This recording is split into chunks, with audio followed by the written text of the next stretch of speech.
तो आज हम लोग क्या करेंगे, हम लोग एक थ्योरेटिकल डिस्कशन करेंगे ऑन काइनेमेटिक्स। इसमें हम लोग बेसिक काइनेमेटिकल वेरिएबल्स को हम लोग डिफाइन करेंगे। हम लोग देखेंगे बेसिक काइनेमेटिकल वेरिएबल्स क्या क्या है और उसका क्या डेफिनेशन है। सारा रिलेटेड एस्पेक्ट्स हम लोग डिस्कस करेंगे from theoretical point of view. So ये देखिए, ये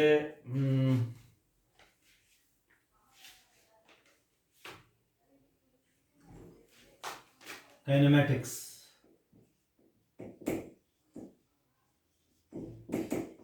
काइनेमेटिक्स, अच्छा काइनेमेटिक्स क्या है? What is kinematics? Kinematics is the study of geometry of motion.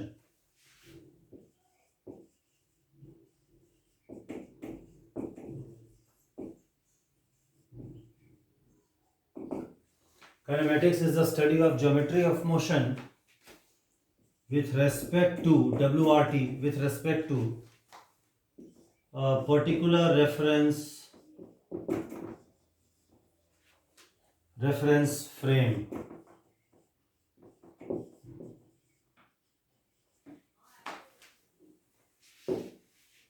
So kinematics is the study of geometry of motion with respect to a particular reference frame. इसी को kinematics कहते हैं। अच्छा, what do you mean by the word geometry of motion? Geometry of motion meaning motion of study of that aspect of motion irrespective of its cause, जिसको हम लोग cause of motion, क्यों हो रहा है, वो डायनेमिक्स है, और क्या हो रहा है, that is kinematics. So geometry of motion meaning study of that aspect of motion without going into the details of the cause of the motion, वो geometry of motion है. So geometry of motion means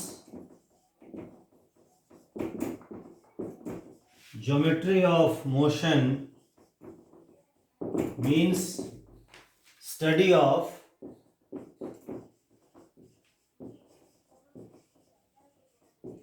that aspect of motion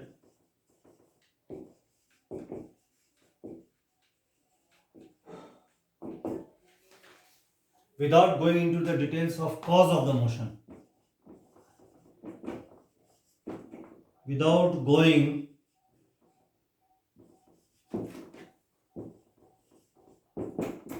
into the details of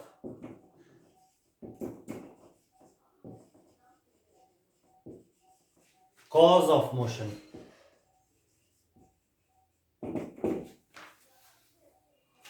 Study of that aspect of motion without going into the details of cause of motion, उसको बोलेंगे geometry of motion. उसी को geometry of motion के नाम से हम लोग कहेंगे उसको। That is called the geometry of motion. अच्छा देखिए, कोई भी मटेरियल बॉडी को हम लोग कैटेगराइज कर सकते हैं इन 3 टाइप्स। एनी मटेरियल बॉडी मतलब जो ऑब्जेक्ट्स हम लोग आसपास देख रहे हैं इन आवर सराउंडिंग, उसको मटेरियल बॉडी कहेंगे। So material body meaning any material object, material body object, उसको हम लोग 3 कैटेगरी में बांट सकते हैं। It can be categorised into 3 types. पहला है पार्टिकल,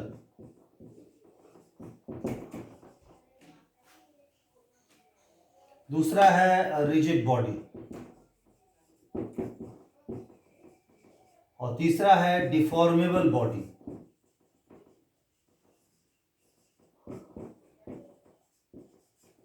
ये 3 कैटेगरी में मटेरियल बॉडी को हम बांट सकते हैं।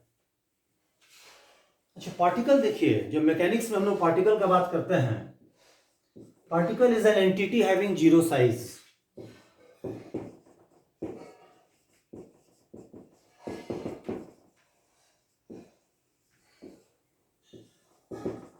ये पार्टिकल है, entity having 0 size is called a particle. पर देखिए, सराउंडिंग में कोई भी ऑब्जेक्ट हम लेते हैं तो उसका 0 साइज तो नहीं होता है। सराउंडिंग में हम कोई भी ऑब्जेक्ट को लेंगे उसका कुछ नॉन जीरो साइज होगा। तो वैसे देखा जाए तो कोई भी ऑब्जेक्ट नहीं है नेचर में जो रियल पार्टिकल जैसा बिहेव करेगा, कुछ ना कुछ उसका साइज तो होगा ही। इवन इलेक्ट्रॉन जो होता है जिसको हम लोग मानते हैं स्मॉलेस्ट ऑब्जेक्ट, इवन उसका भी कुछ नॉन जीरो साइज है। तो जीरो साइज वाला ऑब्जेक्ट तो होता नहीं है, लेकिन बहुत बार होता है कि फिजिक्स में जो ऑब्जेक्ट को हम स्टडी कर रहे हैं उसका जो साइज है as compared to the size of other objects वो बहुत छोटा है, तो उसको हम ट्रीट करेंगे as a particle in that situation when it is just an approximation in reality. मतलब हम लोग कहेंगे कि कोई ऑब्जेक्ट है उसका जो साइज है as compared to the other objects in the surrounding उसका साइज बहुत छोटा है उसके तुलना में, तो वहां उस ऑब्जेक्ट को हम आइडियलाइज कर देंगे एज अ पार्टिकल। समझ गए? That object will be idealized in that physical situation as a particle, उसको पार्टिकल जैसा हम आइडियलाइज करेंगे। इसका मतलब यह हुआ कि when size of the object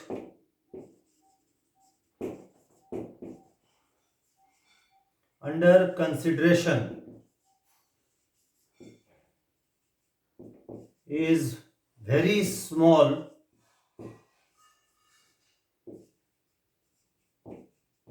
compared to other distances in the problem,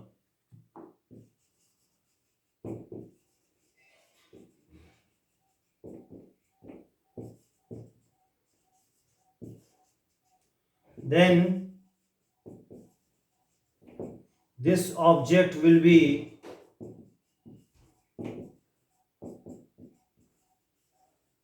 treated to be a particle। ये पार्टिकल हो गया। देखिए मतलब कि जिस ऑब्जेक्ट को हम एनालाइज कर रहे हैं, जिस ऑब्जेक्ट को हम कंसिडर कर रहे हैं in a given physical situation, उस सिचुएशन में ऑब्जेक्ट का जो साइज है as compared to the size of other objects in the surrounding या इन द प्रॉब्लम, उसका साइज बहुत छोटा है, तो वहां पर हम उस स्मॉल ऑब्जेक्ट को हम ट्रीट करेंगे एज अ पार्टिकल और it is just an approximation, याद रखिएगा। अच्छा, रिजिड बॉडी। अच्छा, रिजिड बॉडी क्या है आप लोग समझते होइएगा। Rigid body is a collection of points in which separation between any two points of the collection is constant। इसी को हम rigid body कहते हैं। Rigid body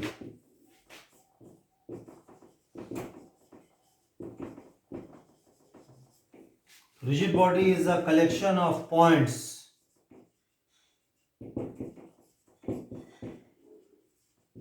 in which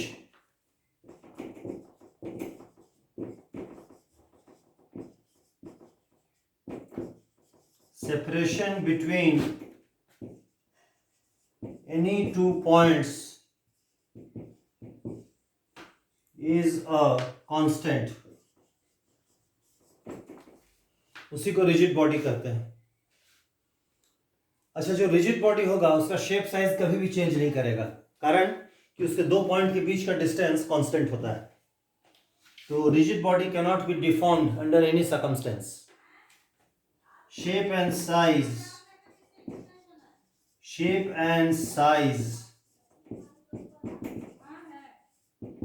of a rigid body is, shape and size of a rigid body cannot change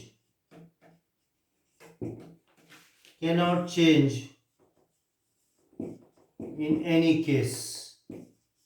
कारण क्योंकि अगर change करेगा तो उसके दो पॉइंट के बीच का डिस्टेंस बदलेगा, तो बॉडी रिजिड नहीं रहेगा। तो rigid body is a collection of points in which separation between any two points is a constant. और रिजिड बॉडी का जो शेप और साइज है that can not change in any case, या उसको बोलेंगे is an invariant quantity under all circumstances. अच्छा, ये जो हम लोग काइनेमेटिक्स डिस्कस कर रहे हैं फर्स्ट सेशन है इसका, सेशन 1 है, सेशन 1 है इसका काइनेमेटिक्स का। हाँ, बेसिक काइनेमेटिक्स का हम लोग जो डिस्कशन कर रहे हैं थ्योरेटिकल पॉइंट ऑफ व्यू से, इसका एक फर्स्ट सेशन है। और डिफॉर्मेबल बॉडी क्या है? अच्छा, आगे जाने से एक पॉइंट बस बोलेंगे, और ऐसे जैसे देखिए नेचर में ऐसा कोई बॉडी नहीं है जो ट्रूली रिजिड है। इवन जैसे रॉक लेते हैं, रॉक, चट्टान, रॉक समझते हैं ना, रॉक, पत्थर, उसको भी अगर हैमर कीजिएगा तो टूट जाएगा। वो बहुत स्ट्रांगली अगर हैमरिंग कीजिएगा, उसको हैमर से मारिएगा हथौड़ा से, तो देखिएगा वो टूट जाता है। बॉडी कहाँ रिजिड रहा, उसके 2 पॉइंट के बीच का डिस्टेंस बदल गया। नेचर में अगेन कोई बॉडी नहीं है जो परफेक्टली रिजिड है। बट क्योंकि कोई भी बॉडी को अगर हम बाहर से कुछ फोर्स एक्सर्ट करेंगे तो उसका शेप साइज कुछ ना कुछ चेंज करेगा ही। लेकिन अगर उसका शेप साइज का चेंज बहुत स्मॉल है as compared to the size of the object, तो बॉडी को अगर हम ट्रीट करेंगे as a rigid body, that will be treated to be a rigid body. उसको अप्रोक्सीमेट करेंगे एज अ रिजिड बॉडी, जैसा पार्टिकल में किए थे वैसा रिजिड बॉडी में करेंगे। और डिफॉर्मेबल बॉडी है यही वो बॉडी जिसके 2 पॉइंट के बीच का डिस्टेंस चेंज कर सकता है टाइम के साथ, that is a deformable body.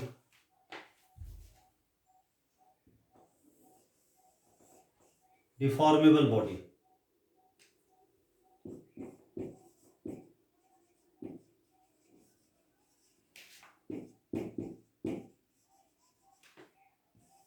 deformable body, a body in which distance between 2 points can change,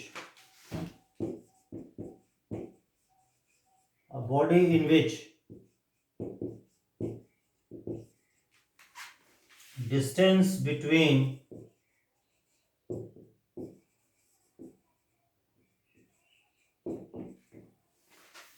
its 2 points can change. The 2 points changes with time.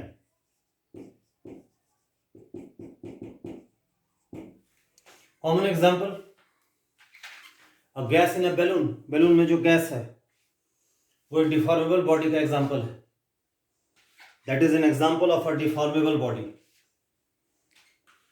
Balloon में वो गैस डाले और गैस डालिएगा, बैलून बढ़ जाएगा, साइज फैल जाएगा उसका, उसमें गैस के मॉलिक्यूल्स के बीच का डिस्टेंस बदल गया, तो डिफॉर्मेबल बॉडी हो गया। तो ये 3 मटेरियल बॉडी का कैटेगराइजेशन है। कोई भी मटेरियल बॉडी को या तो ट्रीट करेंगे एज अ पार्टिकल और अ रिजिड बॉडी और अ डिफॉर्मेबल बॉडी।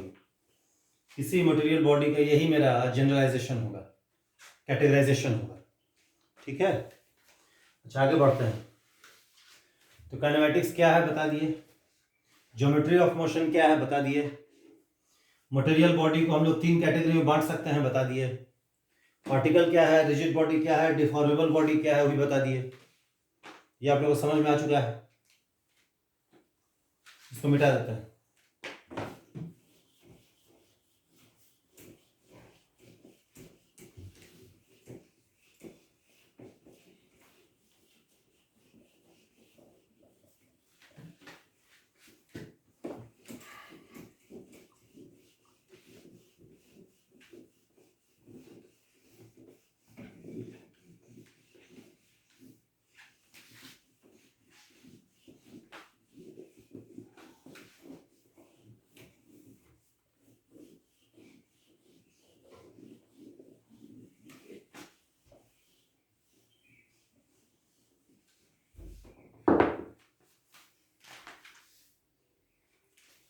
अच्छा देखिए,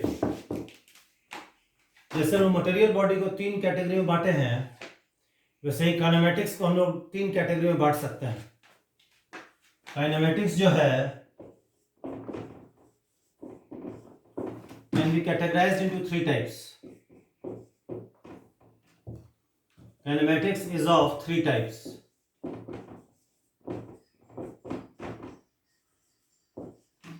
काइनेमैटिक्स 3 टाइप्स का होता है। एक होता है kinematics of particle,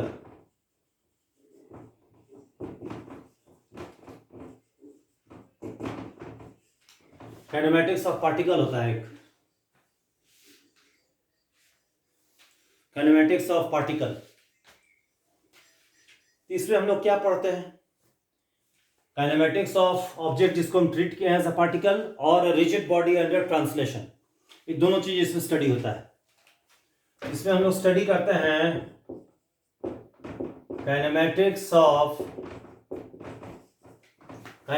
of objects so small that they are treated as particles. Kinematics of objects so small that they are treated as particles, or rigid bodies in translation, or a rigid body in translation. तो kinematics of particle ये हो गया पहला category. तो kinematics of particle में हम लोग दो चीज स्टडी करते हैं. क्या? काइनेमेटिक्स ऑफ ऑब्जेक्ट जिसको हम ट्रीट कर रहे हैं एज अ पार्टिकल, या रिजिड बॉडीज इन ट्रांसलेशन. अच्छा, ट्रांसलेशन क्या है ये हम लोग बहुत डिटेल में डिस्कशन करेंगे in the chapter on relative velocity. Relative velocity के चैप्टर में हम लोग ट्रांसलेशन को डिटेल डिस्कशन करेंगे उसका. मैंने इवन दो अगर ऑब्जेक्ट रिजिड बॉडी का साइज छोटा नहीं है, सब्सटेंशियल साइज का है, लेकिन ट्रांसलेट कर रहा है वो, तो फिर से उसको हम पार्टिकल काइनेमेटिक्स में ही स्टडी करेंगे, इवन दो वो पार्टिकल नहीं है फिर भी. जैसे एग्जांपल के तौर पर मान लीजिए फ्रेम के बदले मेरा ग्राउंड फ्रेम है. अच्छा, फ्रेम का भी डेफिनेशन हम लोग बहुत डिटेल में डील करेंगे. देखिए, रेफरेंस फ्रेम का डेफिनेशन आपका 1 घंटा लेता है एक्सप्लेन करने में. It is very crucial to understanding the theory of relative velocity. Frame का डेफिनेशन अभी बस ग्राउंड फ्रेम लेके चलिए ना, जो आप लोग थोड़ा सा आइडिया रखते हैं. ग्राउंड फ्रेम, ये पे मेरा ग्राउंड फ्रेम है. ये ग्राउंड फ्रेम से हम इस मूविंग पेन को देख रहे हैं. मान लीजिए पहले देखिए ऐसे मूव कर रहा है, देखिए हम बोलेंगे ट्रांसलेट कर रहा है. देखिए इसको भी हम पार्टिकल काइनेमेटिक्स में ही स्टडी करेंगे, इवन दो ये पार्टिकल नहीं है फिर भी. माने कि पार्टिकल जैसा हम इसको आइडियलाइज भी नहीं कर सकते हैं, बट स्टिल इसको हम ट्रांसलेशन में ही, काइनेमेटिक्स ऑफ पार्टिकल में ही गिनेंगे. ये बात जान लीजिए, काइनेमेटिक्स ऑफ पार्टिकल में हम लोग ट्रीट कर दो चीज पढ़ते हैं. Kinematics of object so small की पार्टिकल जैसा ट्रीट किए, जैसा बताए थे अभी मिटाने के पहले, या नहीं तो क्या, या kinematics of rigid bodies in translation. अच्छा, दूसरा क्या है एस्पेक्ट इसका? सेकंड है kinematics of rigid bodies in rotation.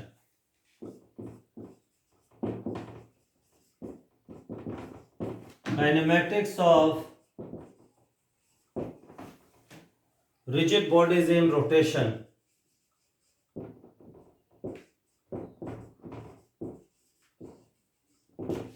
इसी को बोलते हैं rigid body kinematics. Rigid body kinematics कहते हैं.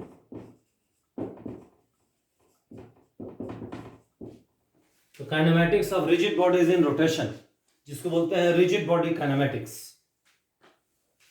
तो सेकेंड काइनेमेटिक्स 3 टाइप का. First type, second type. Second type पे हम लोग जो रिजिड बॉडीज जो रोटेट कर रहा है उसकी काइनेमेटिक्स को स्टडी करते हैं, इसको रिजिड बॉडी काइनेमेटिक्स कहते हैं.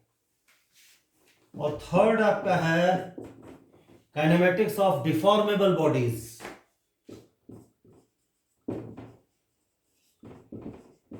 Kinematics of deformable bodies. तो देखिए ये जो 1 2 3 है, ये इंक्रीजिंग ऑर्डर ऑफ कॉम्प्लेक्सिटी है. इंक्रीजिंग ऑर्डर ऑफ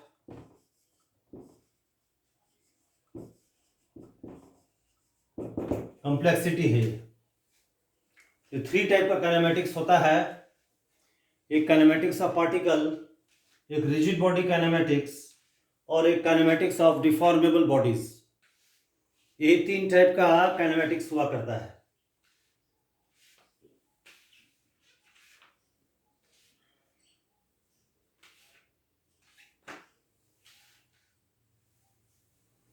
ये 3 काइनेमेटिक्स होता है वो, है ना. तो अभी हम लोग पहला वाला काइनेमेटिक्स स्टडी करेंगे, पार्टिकल काइनेमेटिक्स स्टडी करेंगे हम लोग. We study particle kinematics. ये बाकी दोनों काइनेमेटिक्स का बेस है ये. तो पहले हम लोग पार्टिकल काइनेमेटिक्स स्टडी करेंगे, पहला वाला. इसको मिटा देते हैं.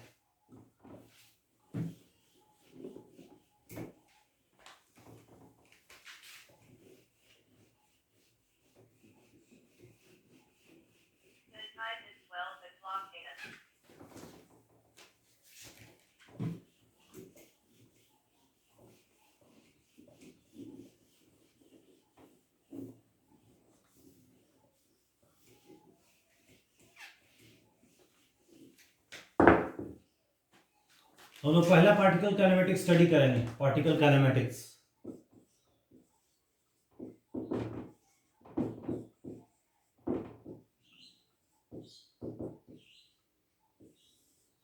पार्टिकल काइनेमेटिक्स,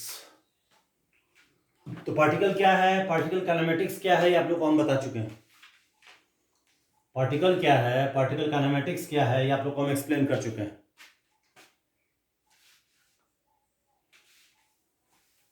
तो देखिए, ये जो हम लोग स्टडी करेंगे, इसमें कौन कौन सा क्वांटिटीज हम लोग डिफाइन करेंगे, पहले ही बताते हैं।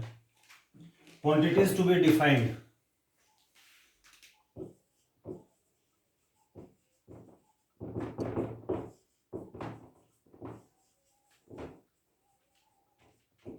क्वांटिटीज टू बी डिफाइंड, कौन कौन सा क्वांटिटीज है जिसको डिफाइन करना है। पहला हम लोग डिफाइन करेंगे रिजिड बॉडी। क्या रिजिड बॉडी तो हम पहले ही आप लोग का डिफाइन कर ही चुके हैं। सेकेंड में हम लोग डिफाइन करेंगे reference frame.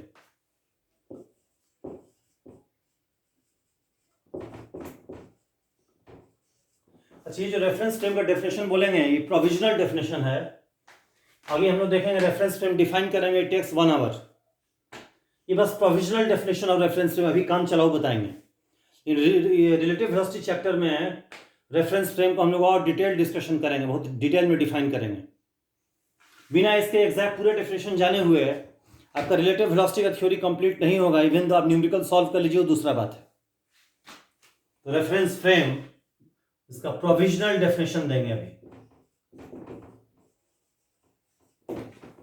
Provisional definition of reference frame.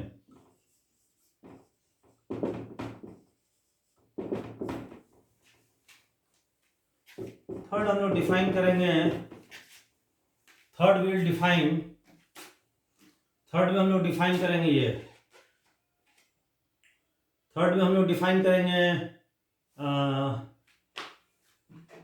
Trajectory या पाथ और trajectory of a moving point.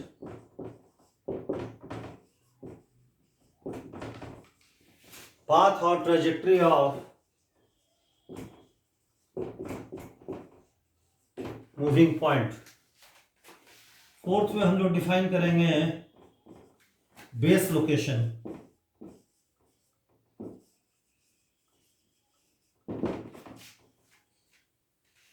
Fifth को हम डिफाइन करेंगे पोजीशन वेक्टर।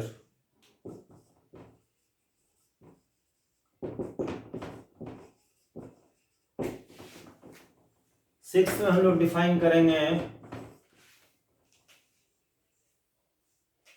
डिस्प्लेसमेंट।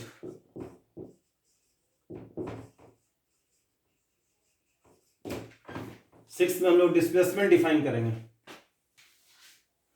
ये भी प्रोविजनल डेफिनेशन होगा, इसका पूरा detail discussion relative velocity chapter में होगा।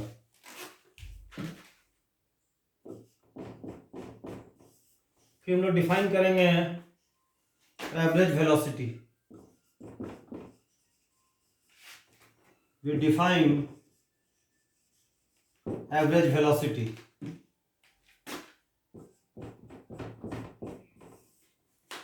फिर हम लोग डिफाइन करेंगे वेलोसिटी।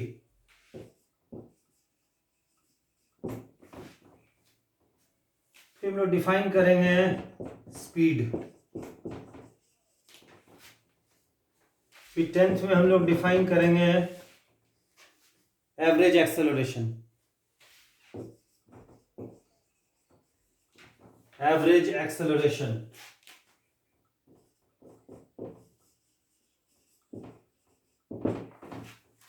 और 11th में हम लोग डिफाइन करेंगे एक्सेलरेशन।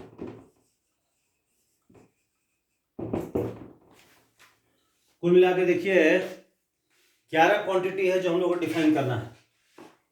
पहला रिजिड बॉडी, दूसरा रेफरेंस फ्रेम, तीसरा पाथ, चौथा बेस लोकेशन, पांचवा पोजीशन वेक्टर, छठा डिस्प्लेसमेंट, सातवां एवरेज वेलोसिटी, आठवां वेलोसिटी, नौवां स्पीड, 10वां एवरेज एक्सेलरेशन और 11वां हुआ acceleration.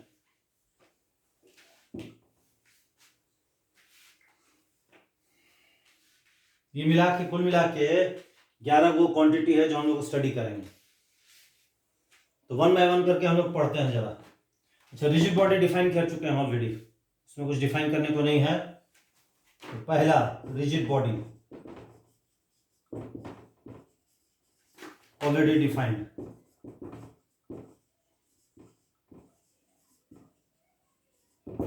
Rigid body already define कर चुके हैं।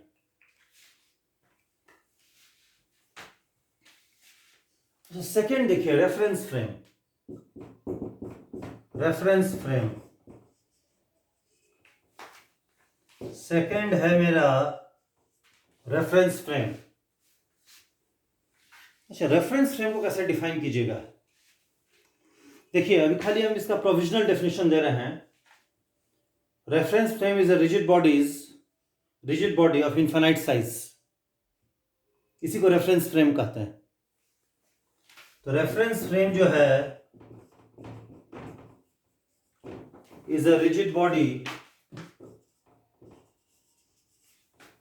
whose boundaries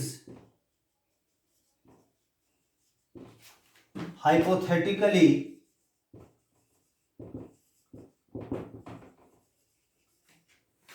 extend up till infinity.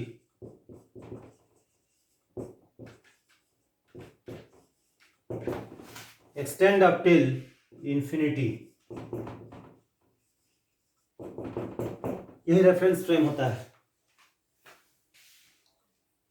Reference frame एक रिजिड बॉडी है जिसका बाउंड्रीज हाइपोथेटिकली इंफिनिटी तक जाता है, या ऐसा बोलेंगे reference frame is a rigid body of infinite size. ये बड़ा क्रूशियल है, देखिए। Reference frame is a rigid body of infinite size.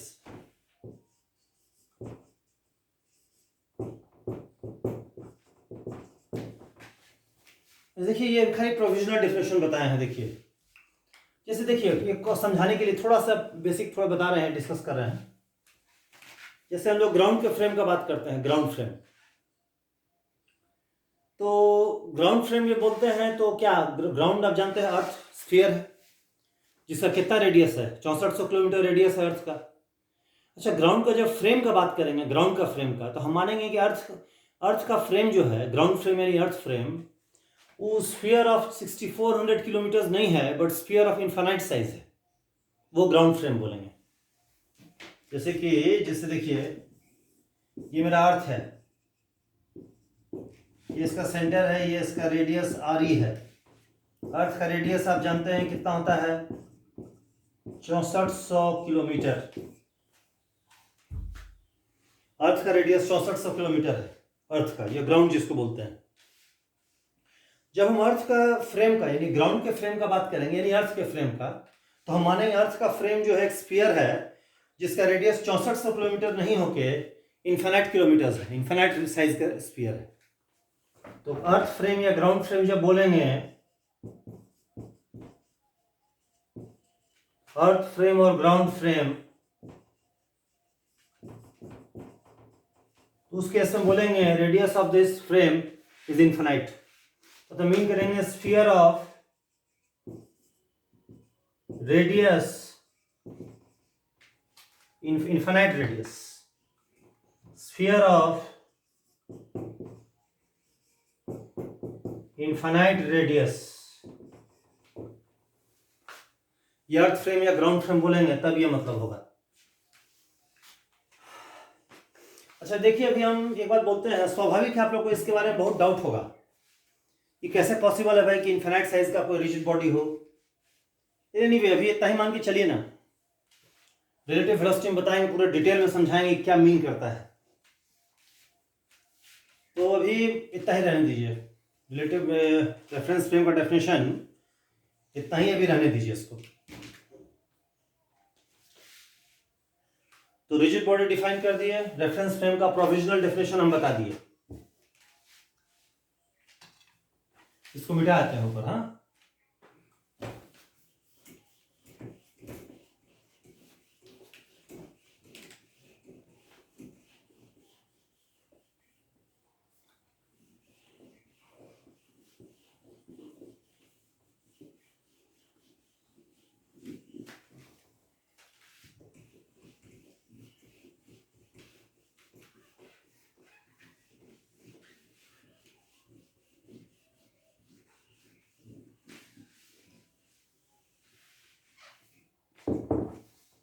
अच्छा एक बात देखिए, फ्रेम को डिनोट कैसे करेंगे?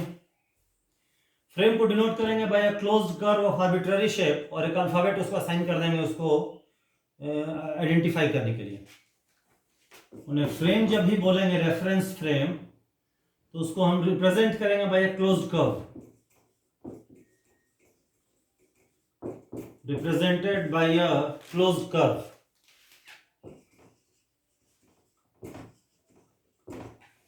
Represented by a closed curve and identified by means of some symbol, alphabet.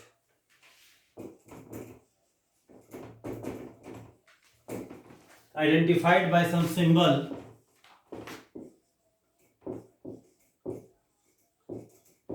or an alphabet.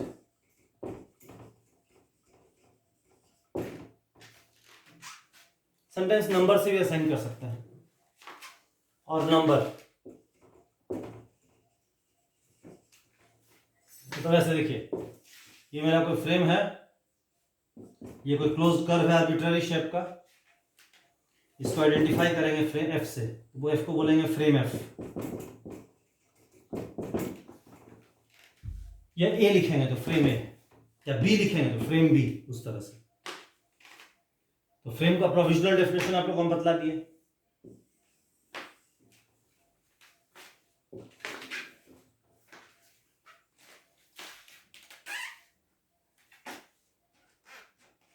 अच्छा, थर्ड हम लोग डील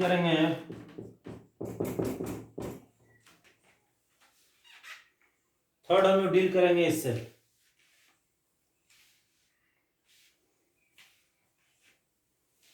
थर्ड हम लोग डील करेंगे पाथ और ट्रेजेक्ट्री।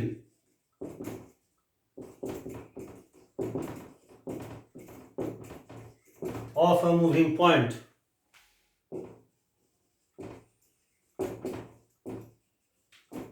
पाथ और trajectory of a moving point. Path और ट्रेजेक्ट्री ऑफ मूविंग पॉइंट का मतलब क्या? कोई पार्टिकल किस पाथ में मूव करता हुआ दिखता है, वही पाथ कहलाएगा। न्यूमरस एग्जांपल्स है, जैसे ग्राउंड से हम किसी पत्थर को, ग्राउंड हम जमीन पर खड़े हैं, एक पत्थर को छोड़ दिया यहां से, तो नीचे जाएगा, फ्री फॉल होगा उसका एक्सेलरेशन जी की वजह से। तो ग्राउंड से देखने पर उसका पाथ एक स्ट्रेट लाइन है, उसका ट्रेजेक्ट्री एक स्ट्रेट लाइन हो गया। या कोई मान लीजिए कोई पॉइंट है जो सर्कल में घूम रहा है ग्राउंड से देखने पर, तो ग्राउंड के रेस्पेक्ट में उसका पाथ एक सर्कल हो गया। या मान लीजिए कोई ऑब्जेक्ट को हम फेंके एंगल पर, तो प्रोजेक्टाइल मोशन जैसा मूव करता है, तो ग्राउंड के फ्रेम में उसका पाथ एक पैराबोला है, उसको प्रोजेक्टाइल पैराबोलिक पाथ में जा रहा है, ऐसा बोलेंगे। इस तरह से पाथ होगा आपका। तो किसी फ्रेम से देखने पर उस किस पाथ में जाता हुआ दिखेगा, उसी को पाथ या ट्रेजेक्ट्री कहेंगे। अच्छा एक बात जान लीजिए, ट्रेजेक्ट्री या पाथ जो है, किस पाथ में कोई ऑब्जेक्ट मूव करेगा वो फ्रेम ऑफ रेफरेंस पर डिपेंड करेगा। ये बड़ा क्रूशियल है। पाथ और trajectory of a moving point depends on the frame of observation.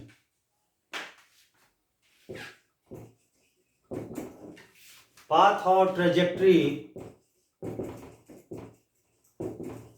Of a moving point depends on the frame of observation. Depends on the frame of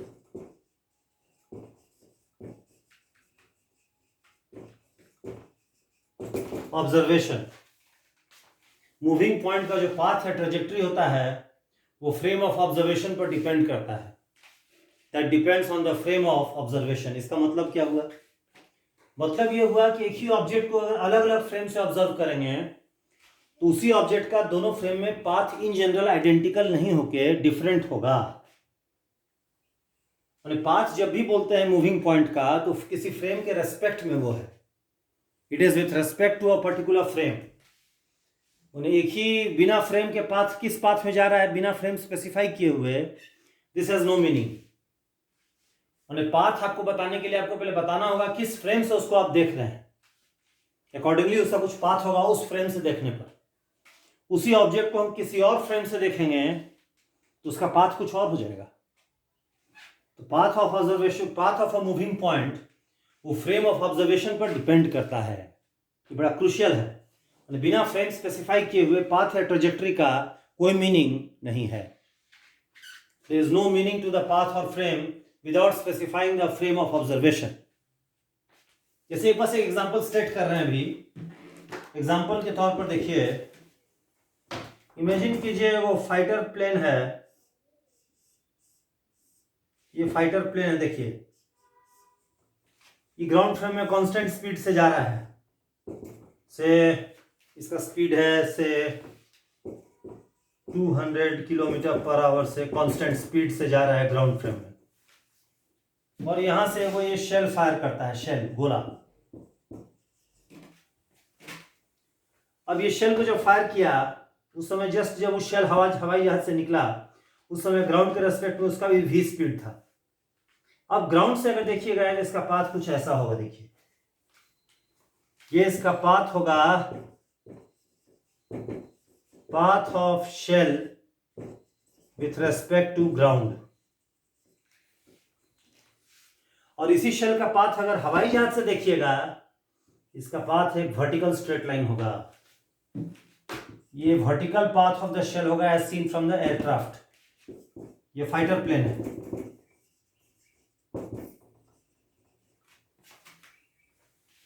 vertical path of shell with respect to the fighter plane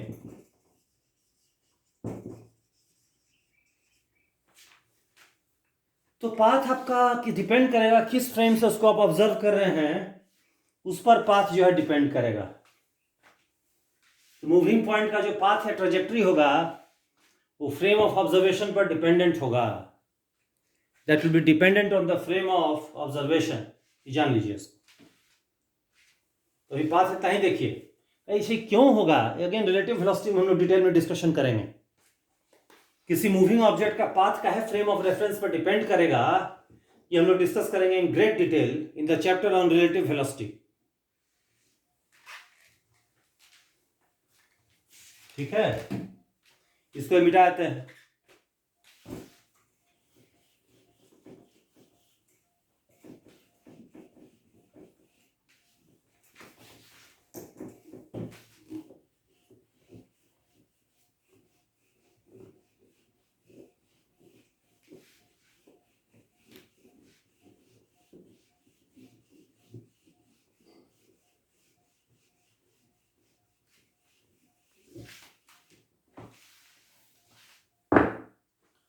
अच्छा, fourth हम लोग discuss करेंगे base location.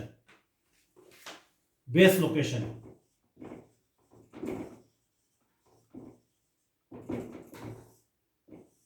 Base location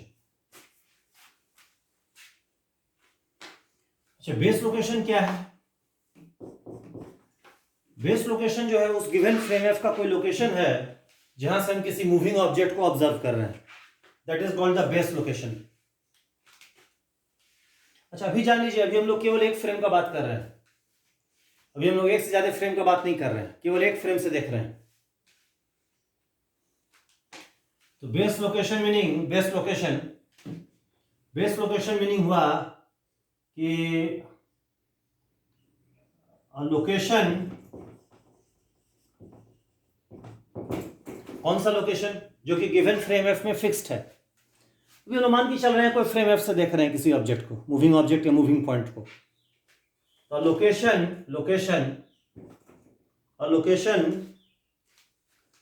that is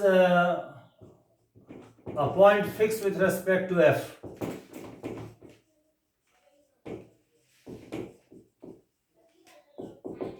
A point fixed with respect to frame f, from where we observe a moving object.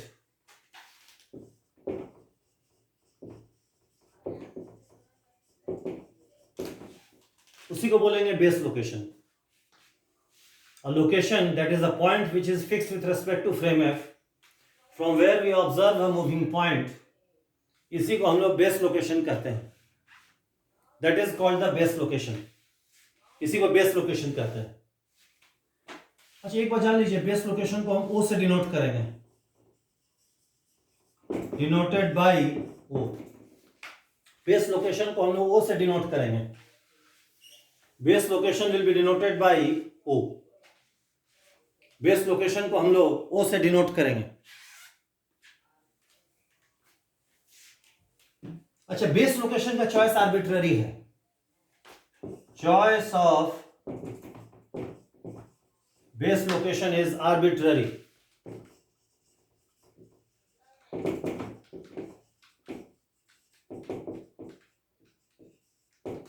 Choice of base location is arbitrary मतलब उस frame F के किसी भी fixed point को हम base location ले सकते हैं, that is any point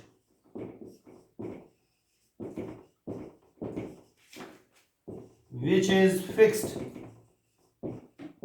with respect to f can be taken to be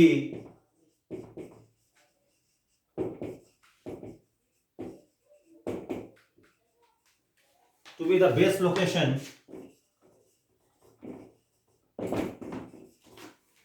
of frame f।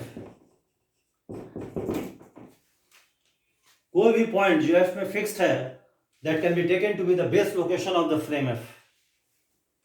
अच्छा आगे एक बात याद रखिएगा, जब भी बेस लोकेशन हम लोग चुन लिए तो हम लोग एक कोऑर्डिनेट एक्सिस सेट करते हैं एट द बेस लोकेशन। तो चलिए इसको आगे बताएंगे। तो यहां जाके बेस लोकेशन बता दी आपको। तो अभी तक देखिए ये मेरा कोई फ्रेम एफ है, वो मेरा कोई बेस लोकेशन है, ये कोई मूविंग पॉइंट का पाथ है एफ के रेस्पेक्ट में,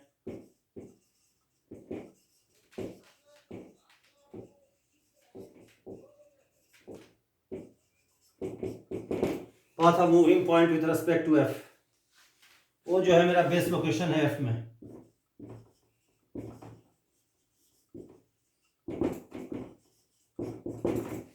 एफ का बेस लोकेशन ओ है, O is the base location of frame F. यहां जाके फर्स्ट सेशन को कंप्लीट कीजिए, फर्स्ट सेशन इज फिनिश्ड। अच्छा अगला वीडियो जो बनेगा सेकंड सेशन होगा, इसी के कंटिन्यूएशन में होगा नेक्स्ट वीडियो। यहां से क्लोज कर दीजिए।